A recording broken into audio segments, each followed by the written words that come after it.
Hello all welcome to Toppers World. ഇന്ന് നമ്മൾ നോക്കാൻ പോകുന്നത് 3ാം ക്ലാസ്സിലെ കൂട്ടുകാർക്ക് വേണ്ടിയുള്ള പരിസര പഠനമാണ്. പരിസര പഠനത്തിലെ 6ാമത്തെ ചാപ്റ്ററായ സുരക്ഷിത ജീവിതമാണ് ഇന്ന് നമ്മൾ നോക്കാൻ പോകുന്നത്. നമ്മുടെ പാഠത്തിന്റെ പേരെന്താ? 6ാമത്തെ ചാപ്റ്ററായ സുരക്ഷിത ജീവിതം. അപ്പോൾ എല്ലാ 6ാം ക്ലാസ്സിലെ കൂട്ടുകാർക്കും നമ്മുടെ ക്ലാസ്സിലേക്ക് സ്വാഗതം. ക്ലാസ് തുടങ്ങുന്നതിന് മുമ്പ് നമ്മുടെ ഈ ചാനൽ ആദ്യമായി കാണുന്നവരാണ് നിങ്ങളെങ്കിൽ സബ്സ്ക്രൈബ് ചെയ്തൊന്ന് സപ്പോർട്ട് ചെയ്യണേ. അതുപോലെ തന്നെ ഈ ക്ലാസ്സുകൾ നിങ്ങൾക്ക് ഉപകാരപ്പെട്ടെങ്കിൽ ലൈക്ക് ചെയ്യാനും ഷെയർ ചെയ്യാനും മറക്കരുത്. അപ്പം നമുക്ക് നോക്കാം സുരക്ഷിത ജീവിതം. അപ്പം നമ്മൾ എന്തൊക്കെയാണ് ഈ ക്ലാസ്സിൽ ഉൾപ്പെടുത്തിയിരിക്കുന്നതെന്ന് വെച്ചാൽ ഇതിലെ മുഴുവൻ വിശദീകരണവും, അതേപോലെ ഇതിൽ വരുന്ന പ്രവർത്തനങ്ങൾ, ചോദ്യങ്ങളുടെ ഉത്തരങ്ങൾ, തുടർ പ്രവർത്തനങ്ങൾ എല്ലാത്തിൻ്റെയും ഉത്തരങ്ങൾ നമ്മളിതിൽ ഉൾപ്പെടുത്തിയിട്ടുണ്ട്. അപ്പം നമുക്ക് നോക്കാം സുരക്ഷിത ജീവിതം. പുതിയ ഒരു കളിയുമായാണ് കുട്ടൻ്റെ ക്ലാസ്സിലേക്ക് ടീച്ചർ വന്നത്. ടീച്ചറും കുട്ടികളും ചേർന്ന് പാട്ടുപാടി താളത്തിൽ കളിച്ചു തുടങ്ങി. അത് കണ്ടോ ചിത്രത്തിൽ ടീച്ചറും കുട്ടികളും കളിക്കുന്നത്? അപ്പം എന്താണ് അവരുടെ കളി? നമുക്ക് നോക്കാം. ഒരു വിരൽ ആടുമ്പോൾ തന്നെ ആടാം പാടാം കളിയാടാം. ഒരു വിരൽ ഇരുവിരൽ ആടുമ്പോൾ തന്നെ ആടാം പാടാം കളിയാടാം. വരികൾ കൂട്ടിച്ചേർത്ത് പാട്ടുപാടി നമുക്കും ഈ കളി കളിച്ചാലോ അല്ലേ? അപ്പോൾ ഇതുപോലെ നിങ്ങൾക്കും വരികളൊക്കെ കൂട്ടിച്ചേർത്ത് പാട്ടുപാടി കളിക്കാവുന്നതാണ്. നിങ്ങൾ കൂട്ടുചേർന്ന് കളിക്കാറുള്ള കളികൾ ഏതൊക്കെയാണ്? അപ്പം നിങ്ങൾ എല്ലാവരും കളിക്കാറുള്ളതല്ലേ? അപ്പം നിങ്ങളൊക്കെ കൂട്ടുകാരുമായി ചേർന്ന് കളിക്കാറുള്ള കളികൾ ഏതൊക്കെയാണ്? നമുക്കൊന്ന് എഴുതി നോക്കാം. പൊത്തിക്കളി, തൊടാമ്പിടുത്തം, ക്രിക്കറ്റ് അല്ലേ? ഈ കളികൾ ഏതെല്ലാമാണെന്നറിയാമോ? ഓടിച്ചാടി കളിക്കുന്നത് കൊണ്ട് എന്തെല്ലാം ഗുണങ്ങളാണുള്ളത്? ഇതിൽ നമുക്ക് തന്നിരിക്കുന്നത് ഗോട്ടികളി അല്ലേ? ഗോട്ടി കളിക്കുക. അതുപോലെ തന്നെ ഇതിലിവിടെ തന്നിരിക്കുന്ന കളി നിങ്ങൾക്ക് അറിയുമെങ്കിൽ നിങ്ങൾ എഴുതിക്കോളൂ. ഈ കളി എന്താ? പൊത്തിക്കളിയാണല്ലേ? അപ്പം നമ്മൾ കളിക്കുന്നത് കൊണ്ട് എന്തൊക്കെ ഗുണങ്ങളാണ് നിങ്ങൾക്കുള്ളത്? കായികശേഷി കൂടുന്നു, വ്യായാമം ലഭിക്കുന്നു, ചിന്താശേഷി വർദ്ധിക്കുന്നു. ആരോഗ്യം നിലനിർത്താൻ സഹായിക്കുന്ന മറ്റു കാര്യങ്ങൾ എന്തൊക്കെയാണ്? നമ്മുടെ ആരോഗ്യം നമുക്ക് നിലനിർത്തണമെങ്കിൽ നമ്മൾ ശരിയായ ഭക്ഷണം കഴിക്കണം. ശരിയായ ഭക്ഷണശീലം, ആവശ്യത്തിന് ഉറക്കം, ശരിയായ ശുചിത്വശീലങ്ങൾ. ശരിയായ ഭക്ഷണശീലങ്ങൾ എന്തൊക്കെയാണ്? ഉറക്കം എങ്ങനെയൊക്കെയാണ് ആരോഗ്യത്തെ സ്വാധീനിക്കുന്നത്? എപ്പോൾ ഉറങ്ങാൻ കിടക്കണം? എത്ര സമയം ഉറങ്ങണം? ശരിയായ രീതിയിലുള്ള ഉറക്കം ശീലിച്ചില്ലെങ്കിൽ എന്തെല്ലാം ആരോഗ്യ പ്രശ്നങ്ങൾ ഉണ്ടാകും? ഇക്കാര്യങ്ങളെപ്പറ്റി ആരോഗ്യ വിദഗ്ധരിൽ നിന്നും വിവരങ്ങൾ ശേഖരിച്ച് ഒരു ചെറുകുറിപ്പ് തയ്യാറാക്കൂ. അപ്പം നമുക്ക് നോക്കാം. ആരോഗ്യകരമായ ജീവിതശൈലി, ആഹാരവും ഉറക്കവും. കുറിപ്പാണ് കേട്ടോ. മനുഷ്യന്റെ ശാരീരികവും മാനസികവുമായ ഉന്മേഷത്തിന് ശരിയായ ആഹാരശീലങ്ങളും കൃത്യമായ ഉറക്കവും ഒരുപോലെ അനിവാര്യമാണ്. ശരിയായ ആഹാരശീലങ്ങൾ എന്നത് സമീകൃത ആഹാരം കഴിക്കുന്നതും കൃത്യസമയത്ത് ഭക്ഷണം കഴിക്കുന്നതുമാണ്. അമിതമായ എണ്ണമയമുള്ള ഭക്ഷണങ്ങളും ജങ്ക് ഫുഡുകളും ഒഴിവാക്കി ഇലക്കറികളും പഴവർഗ്ഗങ്ങളും ധാരാളം വെള്ളവും ഭക്ഷണത്തിൽ ഉൾപ്പെടുത്തണം. രാത്രി ആഹാരം ഉറങ്ങുന്നതിന് 2 മണിക്കൂർ മുമ്പെങ്കിലും കഴിക്കുന്നത് ദഹനം സുഗമമാക്കാൻ സഹായിക്കും. ഇതോടൊപ്പം തന്നെ പ്രധാനമാണ് കൃത്യമായ ഉറക്കവും. ഒരു മുതിർന്ന വ്യക്തി രാത്രിയിൽ കുറഞ്ഞത് 7 മുതൽ 8 മണിക്കൂർ വരെ ഉറങ്ങേണ്ടതുണ്ട്. രാത്രി 10 മണിക്ക് മുമ്പായി ഉറങ്ങാൻ കിടക്കുന്നതും രാവിലെ നേരത്തെ എഴുന്നേൽക്കുന്നതും ശരീരത്തിന്റെ സ്വാഭാവിക താളം നിലനിർത്താൻ സഹായിക്കുന്നു. ഉറക്കത്തിന് തൊട്ടു മുമ്പ് മൊബൈൽ ഫോൺ, TV എന്നിവ ഒഴിവാക്കുന്നത് ആഴത്തിലുള്ള ഉറക്കം ലഭിക്കാൻ ഉപകരിക്കും. ആഹാരത്തിലും ഉറക്കത്തിലും മിതത്വവും കൃത്യനിഷ്ഠയും പാലിച്ചില്ലെങ്കിൽ അമിതവണ്ണം, പ്രമേഹം, ഹൃദ്രോഗം, ഓർമ്മക്കുറവ് തുടങ്ങിയ ആരോഗ്യ പ്രശ്നങ്ങൾ ഉണ്ടാകാൻ സാധ്യതയുണ്ട്. അതിനാൽ ഉന്മേഷകരമായ ഒരു ജീവിതത്തിനായി നല്ല ആഹാരശീലങ്ങളും ചിട്ടയായ ഉറക്കവും നമുക്ക് ശീലമാക്കാം. ശരീരത്തിൻ്റെയും മനസ്സിൻ്റെയും ആരോഗ്യത്തിന് ശരിയായ ഭക്ഷണശീലവും കൂട്ടുചേർന്നുള്ള കളികളും ആവശ്യത്തിന് ഉറക്കവും പ്രധാനമാണ്. അപ്പം നന്നായി ഉറങ്ങുക, നല്ല രീതിയിൽ കളിക്കുക അല്ലേ? നല്ല ഭക്ഷണം കഴിക്കുക ഒക്കെ ചെയ്യണം നമ്മൾ നമ്മുടെ ശരീരത്തിൻ്റെയും മനസ്സിൻ്റെയും നല്ല ആരോഗ്യത്തിന്. ഇനി കാലാവസ്ഥയും വസ്ത്രവും എന്താണെന്ന് നോക്കാം. ടീച്ചർ കുട്ടികൾക്ക് സ്കൂൾ ലൈബ്രറിയിൽ നിന്ന് പുസ്തകങ്ങൾ വിതരണം ചെയ്തു. കുട്ടന് കിട്ടിയ പുസ്തകത്തിന്റെ പുറം ചട്ടയിലെ ചിത്രം നോക്കൂ.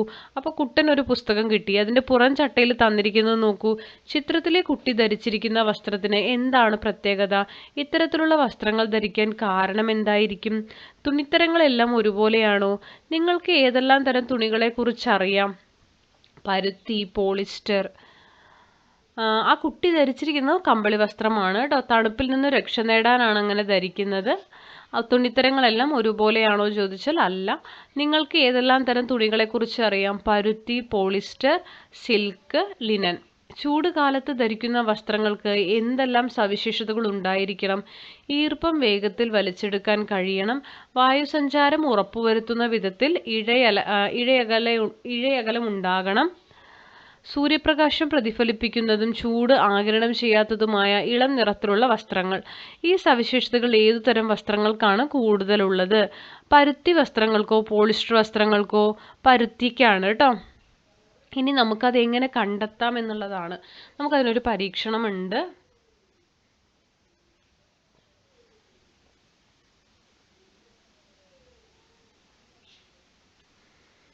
പരുത്തിയുടെയും പോളിസ്റ്ററിൻ്റെയും തുണിക്കഷ്ണങ്ങൾ ഒരേ അളവിൽ എടുക്കുക.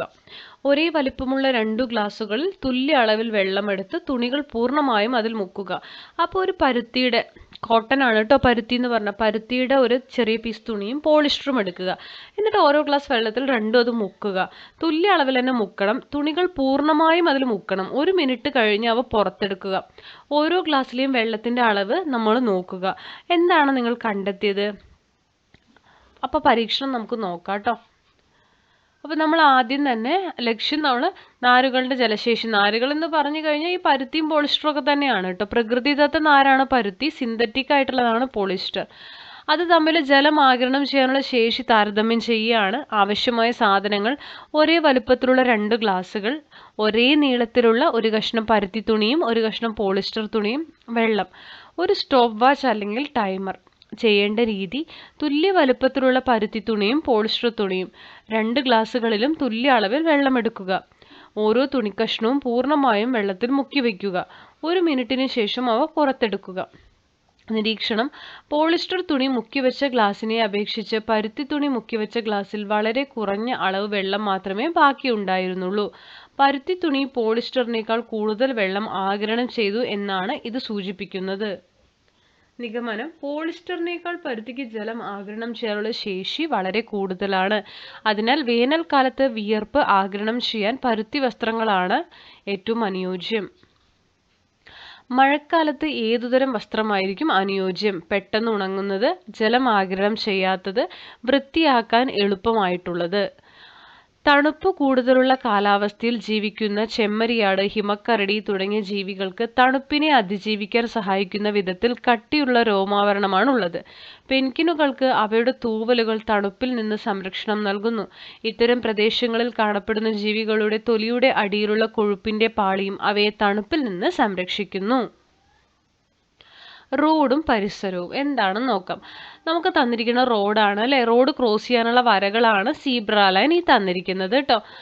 അപ്പോൾ ഇത് സ്കൂൾ അടുത്തുണ്ട് എന്നുള്ളതിൻ്റെ, കുട്ടികളിലെ ഉണ്ട് എന്നുള്ളത് കാണിക്കാനാണ് ഈ ഒരു സൈൻ ബോർഡ് ഉള്ളത് കേട്ടോ. റോഡ് സുരക്ഷയുടെ ഭാഗമായിട്ടാണ് ഇങ്ങനത്തെ ബോർഡുകൾ വെക്കുക. ക്ലാസ്സിന് ശേഷം കുട്ടനും കൂട്ടുകാരും ബസ്സിൽ കയറാനായി നടന്നു. റോഡരികിലൂടെ നടക്കുമ്പോൾ എന്തെല്ലാം കാര്യങ്ങളാണ് ശ്രദ്ധിക്കേണ്ടത്? വലതുവശം ചേർന്ന് നടക്കുക, കൂട്ടം കൂടി നടക്കരുത്, നടപ്പാതയുണ്ടെങ്കിൽ അതിലൂടെ മാത്രമേ നടക്കാവൂ, റോഡിന്റെ ഇരുവശവും ശ്രദ്ധിച്ച് വാഹനം വരുന്നില്ലെന്ന് ഉറപ്പുവരുത്തിയതിനു ശേഷം മാത്രം റോഡ് മുറിച്ചു കടക്കുക. റോഡിന്റെ വലതുവശം ചേർന്ന് നടക്കുന്നതാണ് സുരക്ഷിതം. എപ്പോഴും നമ്മൾ നടക്കുമ്പോൾ നമ്മുടെ റൈറ്റ് സൈഡ്, വലത് അല്ലേ, വലത് കൈ ഏതാണോ അത് വലതുവശം കേട്ടോ. ആ വലതുവശം ചേർന്ന് നടക്കുക. ഇടതുവശത്ത് കൂടി നടക്കുമ്പോൾ അപകടത്തിന് കൂടുതൽ സാധ്യതയുണ്ട്. അതെന്തുകൊണ്ടായിരിക്കും? റോഡിന്റെ വലതുവശം ചേർന്ന് നടക്കുമ്പോൾ നമുക്ക് എതിരായി വരുന്ന വാഹനങ്ങൾ നമുക്ക് കാണാൻ സാധിക്കും. പിന്നിൽ നിന്ന് വരുന്ന വാഹനങ്ങൾ റോഡിന്റെ ഇടതുവശത്ത് കൂടി പോകുന്നതിനാൽ അപകട സാധ്യത കുറവായിരിക്കും. റോഡിൽ സീബ്ര വരകൾ അടയാളപ്പെടുത്തിയിരിക്കുന്നത് എന്തിനാണ്? സീബ്ര വരകൾ എന്തിനാ? കാൽനടയായിട്ട് നടന്നു പോകുന്നവർക്ക് റോഡ് മുറിച്ചു കടക്കാൻ, റോഡ് ക്രോസ് ചെയ്യില്ലേ നമ്മൾ, റോഡ് മുറിച്ചു കടക്കാനുള്ളതാണ് ഈ സീബ്ര വരകൾ. കുട്ടികൾ ഇരുവശവും നോക്കി വാഹനങ്ങൾ വരുന്നില്ലെന്ന് ഉറപ്പുവരുത്തി സീബ്ര വര മുറിച്ചു കടന്ന് വരി വരിയായി ബസ്സിൽ കയറി. അപ്പോൾ ബസ്സിൽ എഴുതിയിരിക്കുന്നു കൈയും തലയും പുറത്തിടരുത്. ഇതാ കുട്ടികൾ ഇരിക്കുന്നുണ്ട് അല്ലേ. ബസ്സിൽ എഴുതിയിരിക്കുന്നത് നിങ്ങൾ ശ്രദ്ധിച്ചില്ലേ? കൈയും തലയും പുറത്തിടരുത്. വാഹനങ്ങളിൽ യാത്ര ചെയ്യുമ്പോൾ ശ്രദ്ധിക്കേണ്ട കാര്യങ്ങൾ എന്തൊക്കെയാണ് നോക്കാം. ഓടുന്ന വണ്ടിയിൽ ചാടിക്കയറരുത്. നമ്മൾ ഓടിക്കൊണ്ടിരിക്കുന്ന ബസ്സിലോ ഏതെങ്കിലും വണ്ടിയിലോ ചാടിക്കയറാൻ ശ്രമിക്കരുത്, അപകടമുണ്ടാകും. വാഹനം നിർത്തിയതിനു ശേഷം മാത്രമേ ഇറങ്ങാവൂ. വാഹനത്തിൽ സുരക്ഷിതമായി പിടിച്ചിരിക്കുക. ഫുട്ടാണ് കേട്ടോ. ബോർഡിൽ യാത്ര ചെയ്യരുത്. റോഡ് നിയമങ്ങൾ അനുസരിച്ചില്ലെങ്കിൽ അപകടങ്ങൾ ഉണ്ടാകും. റോഡ് അപകടങ്ങൾ ഉണ്ടാകുന്നതിന് എന്തെല്ലാം കാരണങ്ങളാണുള്ളത്? അമിത വേഗം, അല്ലെ? ബസ്സും വാഹനങ്ങളൊക്കെ അമിത വേഗത്തിൽ പോയ അപകടങ്ങൾ ഉണ്ടാവും. അതേപോലെ ഡ്രൈവറുടെ അശ്രദ്ധ, മുന്നറിയിപ്പ് ബോർഡുകൾ അനുസരിക്കാത്തത്, ട്രാഫിക് അടയാളങ്ങൾ ശ്രദ്ധിക്കാത്തത്, മദ്യപിച്ച് വാഹനം ഓടിക്കുന്നത്, സുരക്ഷിതമല്ലാത്ത റോഡുകൾ. കവലയിലെത്തിയപ്പോൾ ടീച്ചർ പറഞ്ഞ അടയാള വിളക്കുകളിലേക്കായി കുട്ടികളുടെ ശ്രദ്ധ. അടയാള വിളക്കുകൾ എന്ന് പറയുന്നത് റോഡ് സിഗ്നലുകളാണ് കേട്ടോ. നിങ്ങൾ കണ്ടിട്ടില്ലേ? പച്ച, മഞ്ഞ, ചുവപ്പ് സിഗ്നലുകൾ. അടയാള വിളക്കുകളിലെ ഓരോ നിറവും ചിഹ്നവും സൂചിപ്പിക്കുന്നത് എന്താണ്? വാഹനങ്ങൾക്കുള്ളതാണ്. ചുവപ്പ് നിർത്തുക, മഞ്ഞ വാഹനം മുന്നോട്ടെടുക്കാൻ തയ്യാറാവുക, പച്ച യാത്ര തുടരാം. റോഡിന്റെ വശങ്ങളിൽ കുട്ടികൾ കണ്ട ചില അടയാളങ്ങളാണ് നൽകിയിട്ടുള്ളത്. ചിത്രത്തിലെ അടയാളങ്ങൾ എന്താണ് സൂചിപ്പിക്കുന്നതെന്ന് കണ്ടെത്തി എഴുതാനാണ്. അപ്പൊ നമുക്ക് കാൽനട യാത്രക്കാർക്കുള്ളതാണത് കേട്ടോ. റെഡ് സ്റ്റോപ്പ് ചെയ്യുക, ഗ്രീൻ പ്രൊസീഡ് ആണ്. അതായത് അത് ഈ രണ്ടെണ്ണം, ലാസ്റ്റത്തെ രണ്ടെണ്ണമാണ് പറഞ്ഞത്. കാൽനട യാത്രക്കാർക്ക് വേണ്ടിയിട്ടുള്ള സിഗ്നലുകളാണത്. റെഡ് എന്ന് പറയുന്നത് സ്റ്റോപ്പ് എന്നുള്ള അർത്ഥമാണ്. ഗ്രീൻ നടന്നോളാനുള്ളതാണ് കേട്ടോ. അടുത്തത് നമുക്ക് 4 അടയാള ചിഹ്നങ്ങളുണ്ട്. ആദ്യത്തെ ഹോസ്പിറ്റൽ ആണ്. അടുത്ത് സ്കൂൾ, മുന്നിൽ സ്കൂൾ ഉണ്ട് എന്നുള്ളതാണ്. പിന്നെ ഉള്ളത് നോ ഹോങ്കിങ്, ഹോൺ അടിക്കരുത് എന്നുള്ള സിമ്പിളാണ് കേട്ടോ. പിന്നെ പാർക്ക് ചെയ്യരുത്, നോ പാർക്കിംഗ് ആണ് കേട്ടോ. അപ്പം ഇതിൻ്റെയൊക്കെ മലയാളം നിങ്ങൾ എഴുതുമല്ലോ. ഇത് ഹോസ്പിറ്റലാണ്, ഞാൻ എഴുതി തരാം. ഇവിടെ ഹോസ്പിറ്റൽ എന്ന് എഴുതുക.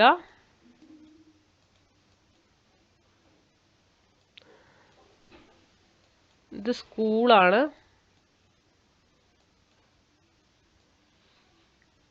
ഇവിടെ ഹോൺ ആണ് കേട്ടോ. ഹോൺ അടിക്കരുത് എന്നുള്ളതാണ്.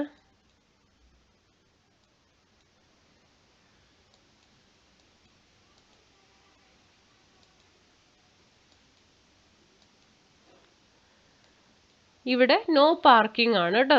വാഹനങ്ങൾ പാർക്ക് ചെയ്യില്ലേ, നമ്മൾ ചില സ്ഥലങ്ങളിൽ പാർക്കിംഗ് അനുവദനീയമായിരിക്കില്ല. അപ്പോൾ വാഹനങ്ങൾ പാർക്ക് ചെയ്യാതിരിക്കാൻ നമുക്ക് നോ പാർക്കിംഗ് ബോർഡ് ഉണ്ടായിരിക്കും. ഓക്കെ, അപ്പോൾ ഇതിൻ്റെയൊക്കെ മലയാളം ഞാൻ എഴുതിയിട്ടുണ്ട്.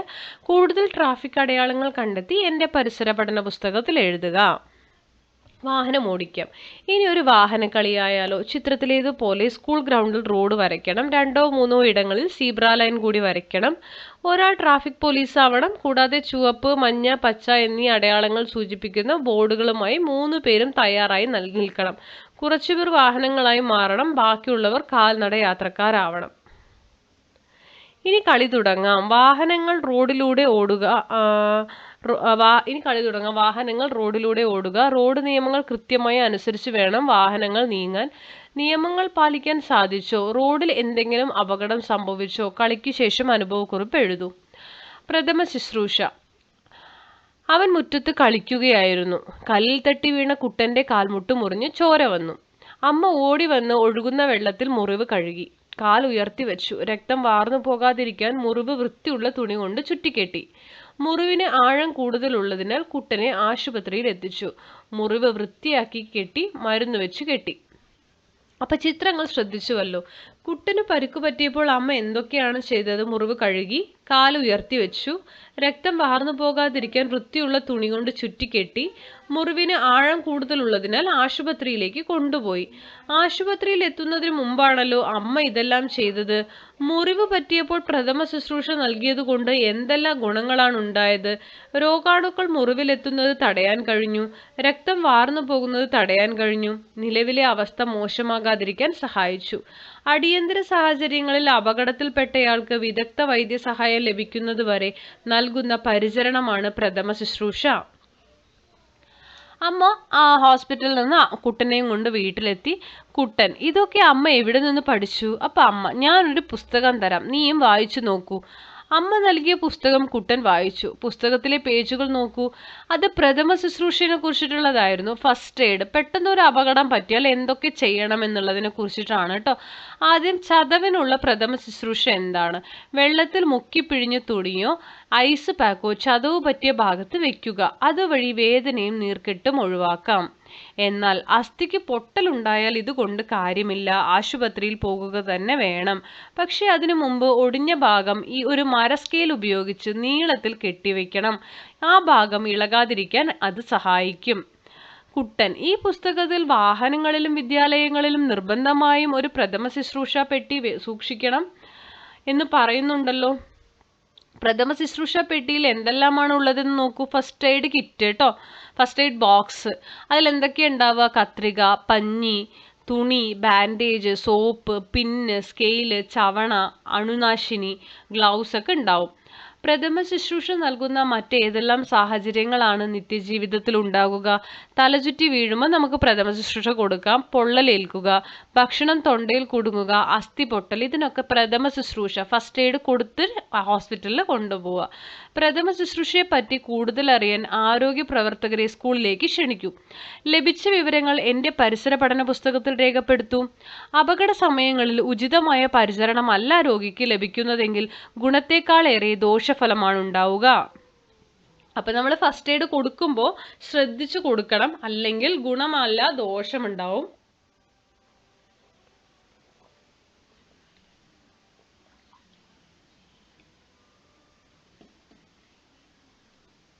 പൊടി വീണാൽ കണ്ണ് തിരുമരുത്. നമ്മുടെ കണ്ണിലൊക്കെ പൊടി വീണാൽ നമ്മൾ ആദ്യം കൊണ്ട് തിരുമുമല്ലേ, കണ്ണിങ്ങനെ കടന്ന് കൈയൊക്കെ വെച്ചിട്ട് അത് ചെയ്യരുത്. ചെവിക്കുള്ളിലേക്ക് വസ്തുക്കൾ കയറ്റരുത്. ചെവിയുടെ അകത്ത് പെന്നും പെൻസിലൊക്കെ ഇടും കുട്ടികളല്ലേ, അങ്ങനെയൊന്നും ചെയ്യരുത്. തലയിടിച്ച് മുഴച്ചാൽ അമർത്തി തിരുമരുത്. നമുക്ക് തല എവിടെയെങ്കിലും ഇടിച്ച മുഴ വന്നാൽ നമ്മൾ അമർത്തി തിരുമാൻ പാടില്ല. അപകടത്തിൽപ്പെട്ടവർക്ക് അസ്ഥിയിൽ പൊട്ടൽ ഉണ്ടാവാം, അവരെ പെട്ടെന്ന് എടുത്തുയർത്തരുത്. അപ്പോൾ അപകടങ്ങളിലൊക്കെ പെട്ടവർക്ക് അസ്ഥിയൊക്കെ പൊട്ടും, അവരെ പെട്ടെന്ന് എടുത്തുയർത്താനൊന്നും പാടില്ല. പൊള്ളലേറ്റ ഭാഗത്ത് ടൂത്ത് പേസ്റ്റ്, തേൻ തുടങ്ങിയവ ഉപയോഗിക്കരുത്. ചതവ് പറ്റിയാൽ ആ ഭാഗത്ത് ചൂടേൽപ്പിക്കുകയോ തിരുമുകയോ ചെയ്യരുത്. തേനീച്ച പോലെയുള്ള പ്രാണികളുടെ കുത്തേറ്റാൽ ശ്രദ്ധാപൂർവം അതിന്റെ കൊമ്പ്, നമ്മൾ തേനീച്ചയൊക്കെ കുത്തിയാൽ നമുക്ക് അവിടെ വീങ്ങും അല്ലേ, എന്താ കാരണം എന്നറിയോ? ആ തേനീച്ചയുടെ കൊമ്പ് നമ്മുടെ ശരീരത്തിൽ, ഒരു മുള്ളു പോലൊരു സാധനം നമ്മുടെ ശരീരത്തിൽ തറച്ചു നിൽക്കുന്നുണ്ടാവും. അതാദ്യം എടുത്തു മാറ്റണം. കുത്തുകൊണ്ട ഭാഗത്ത് അമിത ബലം ഏൽപ്പിച്ചാൽ വിഷം ഉള്ളിലേക്ക് ചെല്ലാനിടയാകും. ഇത് പലപ്പോഴും ഗുരുതരമായ ആരോഗ്യ പ്രശ്നങ്ങൾ ഉണ്ടാക്കും. കൂടുതൽ കുത്തുകൾ ഏൽക്കുന്ന സാഹചര്യങ്ങളിൽ എത്രയും വേഗം ആശുപത്രിയിൽ എത്തിക്കണം. പ്രകൃതിയുടെ കൂട്ടുകാർ, ഏതെല്ലാം ജീവികളെയാണ് ചിത്രത്തിൽ കാണുന്നത്? എന്താണ് ഈ ജീവികളുടെ സവിശേഷത? നമുക്ക് ചിത്രത്തിൽ കാണുന്ന ജീവികൾ എട്ടുകാലി, പാമ്പ്, തേനീച്ച. ഇതിനൊക്കെ വിഷം കൂടുതലാണ്, വിഷമുള്ള ജീവികളാണ് ഇതൊക്കെ. എപ്പോഴും ഇവ നമുക്ക് അപകടകാരികളാകുന്നുണ്ടോ? ഇല്ല. എല്ലാ സമയത്തും ഇവർ വന്ന് നമ്മളെ ഉപദ്രവിക്കൊന്നുമില്ല. അപൂർവം സന്ദർഭങ്ങളിൽ ആളുകൾക്ക് ഇവയുടെ കടിയേൽക്കാറുണ്ട്. കടിയേറ്റ ഉടനെ വൈദ്യസഹായം തേടണം. കടിയേൽക്കാതിരിക്കാൻ വേണ്ട മുൻകരുതലുകൾ എടുക്കുന്നതാണ് പ്രധാനം. ഈ ജീവികൾ പരിസ്ഥിതിക്ക് എന്തെങ്കിലും ഗുണം ചെയ്യുന്നുണ്ടോ? തീർച്ചയായിട്ടും ഗുണം ചെയ്യുന്നുണ്ട് അല്ലേ. പല ജീവജാലങ്ങളും എണ്ണത്തിൽ പെരുകാതെ നിയന്ത്രിച്ചു നിർത്തുന്നതിൽ ഇതുപോലുള്ള ജീവികൾ വലിയ പങ്ക് വഹിക്കുന്നുണ്ട്. ഒന്ന് മറ്റൊന്നിനെ ഭക്ഷിക്കും, അപ്പൊ പെരുകൽ കുറയും. അപ്പൊ നമ്മുടെ ആ ഫുഡ് ചെയിൻ, നിങ്ങൾ പഠിച്ചിട്ടുണ്ടോ ഫുഡ് വെബ്, അത് ആ ഒരു ഫുഡ് ചെയിൻ കറക്റ്റായിട്ട് പരിപാലിച്ചു പോവാൻ ഈ ജീവികൾ ആവശ്യമാണ്. ഇവയെ ഉപദ്രവിക്കുന്നത് ശരിയാണോ? അല്ല. ഇനി ഡോക്ടറോട് ചോദിക്കാം. കുട്ടികളുടെ സുരക്ഷയുമായി ബന്ധപ്പെട്ട് പ്രാഥമികാരോഗ്യ കേന്ദ്രത്തിലെ ഡോക്ടർ നൽകിയ നിർദ്ദേശങ്ങൾ ശ്രദ്ധിക്കൂ.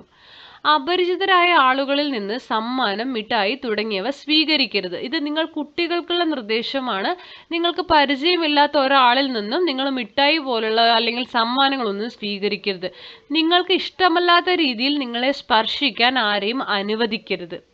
അരുത്, പറ്റില്ല എന്ന് പറയേണ്ട സാഹചര്യങ്ങൾ കർശനമായി തന്നെ അങ്ങനെ നിങ്ങൾ പറഞ്ഞു പഠിക്കണം. നിങ്ങൾക്ക് പറ്റില്ലെങ്കിൽ പറ്റില്ല, അരുത് തന്നെ പറയണം. ശരീരഭാഗങ്ങളിൽ ബുദ്ധിമുട്ട് തോന്നുന്ന രീതിയിൽ ആരെങ്കിലും സ്പർശിച്ചാൽ തീർച്ചയായും എതിർപ്പ് അറിയിക്കണം. രക്ഷിതാക്കളോടോ അധ്യാപകരോടോ ഇക്കാര്യം തുറന്നു പറയുകയും വേണം. ഇത് നിങ്ങൾക്ക് ഉള്ള നിർദ്ദേശമാണ്, നിങ്ങൾ ഇതനുസരിച്ച് മുന്നോട്ട് പോവുക. ഇനി നമുക്ക് വിലയിരുത്താമാണ്. ചിത്രം നോക്കൂ. ഇവിടെ ഏതെല്ലാം ഗതാഗത നിയമങ്ങളാണ് ലംഘിക്കപ്പെടുന്നത്, എന്തുകൊണ്ട്, എന്തെല്ലാം പ്രശ്നങ്ങളാണ് ഉണ്ടാവുക എന്നാണ്. മോട്ടോർ സൈക്കിളിൽ 3 പേർ യാത്ര ചെയ്യുന്നു. ഇത് അപകടകരവും നിയമവിരുദ്ധവുമാണ്. യാത്രക്കാർ ആരും തന്നെ ഹെൽമറ്റ് ധരിച്ചിട്ടില്ല. ഡ്രൈവർ വണ്ടി ഓടിക്കുമ്പോൾ മൊബൈൽ ഫോൺ ഉപയോഗിക്കുന്നു.